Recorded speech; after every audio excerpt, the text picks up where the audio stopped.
Bismillahirrahmanirrahim. Assalamualaikum warahmatullahi wabarakatuh. Alhamdulillah wassalatu wassalamu ala Rasulillah wa ala alihi wa sahbihi wa man walah wa ba'd. Saudara-saudariku, semoga hari ini kita diberikan kekuatan, kesehatan dan ridha Allah Subhanahu wa taala dalam menjalani kehidupan sehingga semua bukan hanya berjalan lancar tapi juga diberkahi oleh Allah Subhanahu wa taala. Ciri aktivitas yang berkah itu muaranya manfaat. Lisan bertutur beraktivitas. Bagaimana lisan yang disukai oleh Allah. Maka kata-katanya melahirkan manfaat. Kata-katanya keluar baik.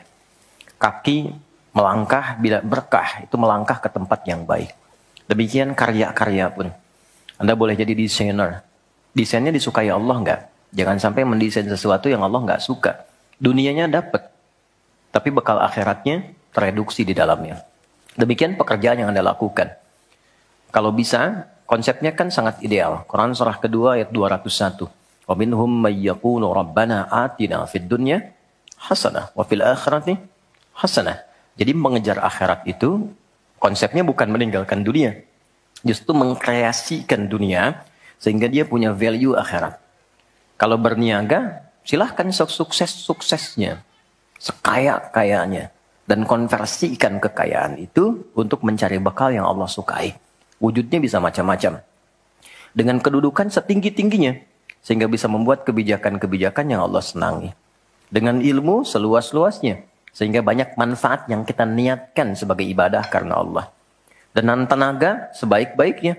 Mungkin ada yang di suara, mungkin ada yang di tangan, di kaki. Bilal kan cari surganya dengan suaranya. Dengan azan, bukan dengan harta.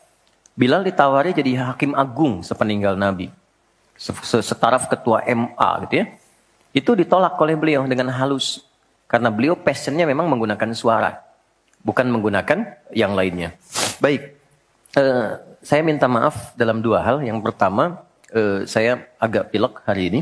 Karena memang beberapa kegiatan kemarin agak padat. Yang kedua, kita akan agak sedikit cepat. Karena kami ada agenda safar hari ini. Karena itu kita agak berbeda. Mungkin agak lebih cepat dan supaya waktunya lebih efektif. Seperti yang pernah kita sepakati bersama di bulan yang lalu, bahwa kajian kita akan terfokus pada pembahasan seputar sholat. Saya sudah buatkan kurikulumnya untuk sepanjang kajian ke depan, sehingga tahu apa yang mau dibahas, materinya sampai dengan waktunya. Mungkin nanti saya akan koordinasi dengan Mas Dimas atau dari musyawarah, kirimkan email. Saya nanti kirimkan baik dari materi pokoknya, schedule-nya apa yang mau dibahas di pekan keberapa, sampai dengan mungkin dasar PowerPoint-nya. Ada saya buatkan beberapa jadi PowerPoint. Baik, teman-teman sekalian, kenapa bahasan sholat menjadi penting? Ya, ini dulu. Dan menjadi bagian yang paling mendapatkan perhatian tinggi dalam Islam, baik di Al-Quran, ataupun di hadis-hadis Nabi Sallallahu Alaihi Wasallam. Semua Nabi itu menerima wahyunya di bumi. Rata-rata semua di bumi. Musa yang viral di Bukit Tur Sina, kan? Kemudian Isa alaihissalam di dekat pohon tin zaitun, wilayah Palestina. Demikian Nabi Daud dan seterusnya. Tapi untuk mendapatkan satu ibadah berupa salat khusus bagi Nabi Muhammad Sallallahu Alaihi Wasallam, tempatnya spesial. Inda sidratil muntaha, indaha jannatul ma'wa.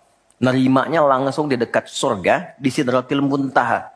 Itu kan oleh-oleh yang Isra Mi'raj itu kan, mendapatkan sholat. Kalau Anda mau lacak referensinya, bisa ditemukan di hadis Muslim tentang peristiwa ini, yang akhirnya mendapatkan sholat.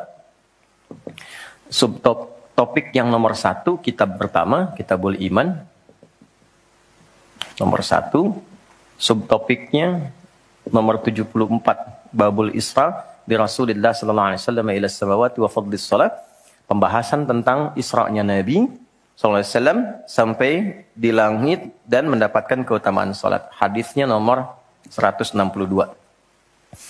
Riwayatnya Imam Muslim. Imam Muslim menerima dari Syaiban bin Zarukh. Syaiban bin Zarukh menerima dari Hamad bin Salamah. Hamad bin Salamah menerima dari Thabit al-Bunani. Thabit al-Bunani menerima dari Anas bin Malik radhiyallahu taala anhu. Beliau menerima dari Nabi sallallahu alaihi wasallam. lengkap, rinci, peristiwa singkatnya mendapatkan sholat. Dan sholat menjadi pokok penentu amalan lain.